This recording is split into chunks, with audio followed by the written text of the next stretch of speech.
नमस्कार मित्रांनो.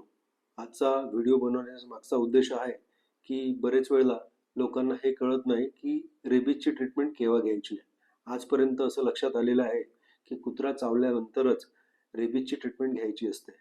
पण मुळात कुत्र्या व्यतिरिक्त मांजर, माकड, उंदीर, सुसुंद्री तसेच वटवाघूळ, कोल्हा हे जरी प्राणी चावले त्यानंतर डॉक्टर रेबीजची ट्रीटमेंट घ्यायला सांगतात. रेबीजची ट्रीटमेंट ही अवलंबून असते की जी जखम जी झालेली आहे त्याची कॅटेगरी कोणती आहे. जखम ही फर्स्ट डिग्री, सेकंड डिग्री आणि थर्ड डिग्री याच्यामध्ये डिवाइड करणं होते. जनरली सेकंड आणि थर्ड डिग्रीमध्ये जी ट्रीटमेंट रेकमेंडेड केली असते ती असते की एक तर अँटी रेबीज व्हॅक्सिन लावायचं आणि दुसरं म्हणजे रेबीज इम्युनोग्लोबुलिन इंजेक्शन लावायचं. तर आपले जे डॉक्टर ती जखम त्याची कॅटेगरी कोणती आहे त्यानुसार तुम्हाला रिकमेंड करतील ती ट्रीटमेंट तुम्हाला घ्यायची आहे. धन्यवाद.